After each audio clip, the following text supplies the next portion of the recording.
This is Brett Henning from Score100Goals.com, and I'm here today to talk about the slap shot. And people get excited about this. I think it's you're not allowed to do it when you're young. You're only allowed to do it when you're a peewee. So everyone's wants to practice it. It's kind of the forbidden fruit. So the biggest thing when you're doing it, you want to get the technique right. I see a lot of people do it. They're practicing it. They just want to raise it. So all they're doing is just trying to get the puck off the ice. But in reality, you really want to practice that technique. The technique on a slap shot is it's pretty complicated. It's definitely the most complicated shot. Has the most involved.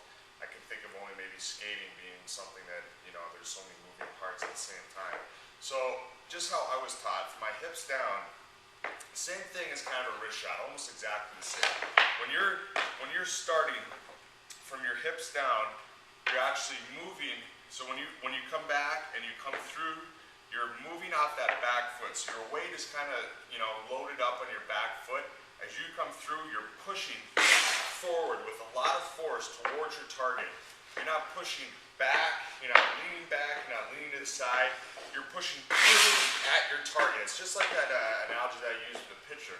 He's pushing towards his target, the catcher. If he's leaning back or he's leaning to the side, there's no power behind that throw, okay? So you're pushing off your back foot, going to your front foot with a lot of force towards that target. You're also generating a lot of torque through your body. So the upper body, which I'm going to explain in a second here, is creating that torque when you're moving in a circular manner. But the lower body, when you drive forward, your hips are going to explode through. They're going to explode, okay? So you see how my hips explode? That's going to create your legs right here. This muscle is the strongest muscle in your body, so use them, okay? Push out that leg, explode through. Your front foot is going to open. If you don't open your front foot, just like the wrist shot, your hips can't clear through, okay?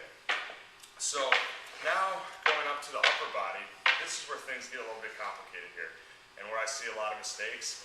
So it'll take a little while to explain this, but once you get it down, everything's moving together at the same time, lower body and upper body. It's pretty, it's pretty easy to do with practice, okay? So we're going to start, first of all, our hands, wrist shot about 12 to 16 inches apart. Slap shot, you're going to come down a little bit more. That's going to, let that stick flex. You're going to have more stability when you hit that ice with a lot of power and a lot of weight on your lower hand. So hands are a little bit further apart. The puck's not in the mid part of your stance or in the back part of your stance. The puck, not even with the front toe, but just inside the front foot, about 2.5 feet in front of your body, okay? And now when you're shooting, so you're starting with your stick square to the boards.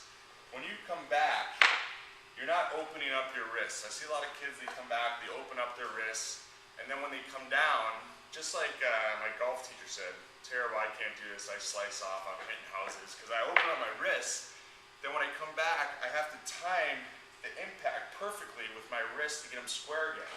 So that's, in hockey, you don't need to be that precise. In hockey, all you have to do with your upper body, just circular motion. So you're not coming straight back. See how I don't turn there at all? If I come straight back, all arms. You don't want to do that. You want to turn. So all you do, you don't turn your wrists at all. You just rotate your upper body. So watch this shoulder, my right shoulder. It's just going to rotate. Okay? My wrists don't move at all. My body is now rotated. I have torque generated in my midsection in my legs. And my shoulder is actually pointing to the camera now. So when I come through, that torque comes through, and that's going to create a lot of power on my shot. So once again, you don't turn your wrists, you just rotate your upper body. Then your backswing, a lot of kids will come way up here, almost like they're scratching their back with their stick. You don't want to do that either, because that's just it's just too much time. If players coming to poke check you, players blocking a shot, you give them that extra half a second, it's just more time for him to get in front of you, okay? So you're coming back to about shoulder height. Then when you come through, you're coming through with a lot of power and a lot of weight on this bottom hand. You're going to strike the ice about 4 to 6 inches in front of the puck. And when you're doing that, let me show you from the back view here. When you're doing that, you're not striking the ice with your heel of your blade. You're not striking the ice with the center of your blade. You're almost striking the ice with the toe area, okay? Right in here. And people will say, well, then my full blade's not on the ground. The reason why you're doing that is because, like I said, you have a lot of weight in this hand, the bottom hand coming down. You're striking the ice with the toe. Because of that weight, because I'm I'm striking behind the puck. Now watch this. My stick flexes, my whole blade is on the ice, okay? So when you strike, stick flexes. I mean, you're paying $200 for these sticks, guys. Use the stick to your advantage.